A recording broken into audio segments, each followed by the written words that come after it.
ငလင်ကြောင့်ရိုင်းနေတဲ့မန်လေးကထက်မြက်တိုက်ပြိုကျမှုဖြစ်ပွားအားလုံးပဲမင်္ဂလာပါမန်လေးနဲ့စကိုင်းဒေသတဝိုက်ကိုဗဟိုပြုပြီးအင်အားပြင်းငလင်ကြီးလှုပ်ခတ်သွားခဲ့တာဟာဆိုရင်တော့တလကျော်ချိန်ကိုရောက်ရှိလာခဲ့ပြီလည်းဖြစ်ပါတယ်ဒါပေမဲ့ငလင်ရဲ့နောက်ဆက်တွဲသက်ရောက်မှုတွေကိုခံနေရတော့မှဖြစ်ပါတယ်မန်လေးနဲ့စကိုင်းဒေသတွေဟာဆိုရင်တော့ငလင်ကြောင့်စအောင်ပြိုကျပျက်စီးမှုတွေလည်းများခဲ့ပါတယ်အချို့စာအုပ်တွေကပြိုကျပျက်စီးတဲ့အဆင့်ထိမရောက်ပေမဲ့လည်းရိုင်းသွားတာအထဲမှာကွဲအပ်မှုကြီးမားတဲ့ပြဿနာတွေရှိခဲ့ပါတယ်ဒီလိုစာအုပ်တွေဆိုရင်တော့လူတွေကပြန်နေထိုင်မှုမသင့်တော်တာကြောင့်တားမြစ်ထားကြရပါတယ်ဒါရီကအချိန်မရွေးပြိုကျသွားနိုင်တဲ့အန္တရာယ်ရှိနေတာပါလက်ရှိမှာနောက်ဆက်တွဲငလင်တွေကလှုပ်ခတ်နေသေးတယ်လို့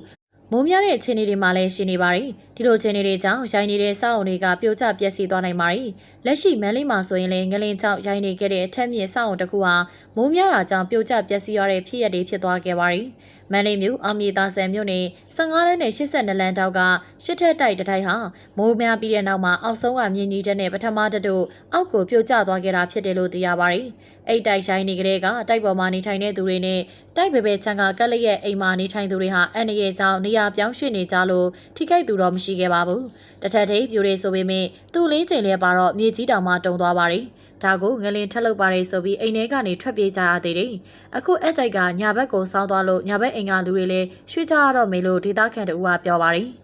ပြိုကျခဲ့တဲ့တိုင်ဒီမှာအခြားထက်မြင့်တိုက်ရလို့တော့မရှိပါဘူး။အောက်ကိုနှစ်ထပ်ပြိုကျသွားခဲ့ပြီးနောက်မှာတော့အဲ့နေရာမှာအန်ဒီရဲ့ပုံမြင်မာလာတာကြောင့်သက်ဆိုင်ရာကဖျက်တမ်းသွားလာခွင့်ကိုတားမြစ်လိုက်ပြီလို့လည်းသိရပါတယ်။မင်းနေ့ရက်ထိရရှိတဲ့စည်ရင်ရငလင်ကြောင့်တိတ်ဆုံးသူ3839ယောက်ထိခိုက်ဒဏ်ရာရသူ9100ကျော်နဲ့ပျောက်ဆုံးသူ100ကျော်ရှိတယ်လို့သိရပါတယ်။အစာအုပ်ပေါင်းတောင်းတဲ့ချီဟာဆိုရင်လေငလင်ကြောင့်ပျက်စီးသွားခဲ့ရတယ်လို့စစ်တမ်းတွေမှာဖော်ပြထားပါတယ်။အချို့မိသားစုတွေဟာဆိုရင်လေနေစရာခက်ခဲကြောင့်ပျက်စီးနေတဲ့စောက်အုံတွေထဲမှာဝင်ရောက်နေထိုင်ကြရတွေလည်းရှိပါတယ်။လက်ရှိမှာတော့ငလင်ပြီးပြိုကျခဲ့တဲ့စောက်အုံတွေကိုရှင်းလင်းတာတွေလှုပ်ဆောင်နေကြပြီလည်းဖြစ်ပါတယ်။ငလင်ဘေးတင်ဒေသတွေမှာပြည်လည်ထူထောင်ရေးလုပ်ဖို့အတွက်လည်းပြည်သူလူထုကပါဝင်ကူညီလုပ်ကင်ပေးနေကြပါတယ်။အားလုံးကိုကျေးဇူးတင်ပါတယ်ရှင်။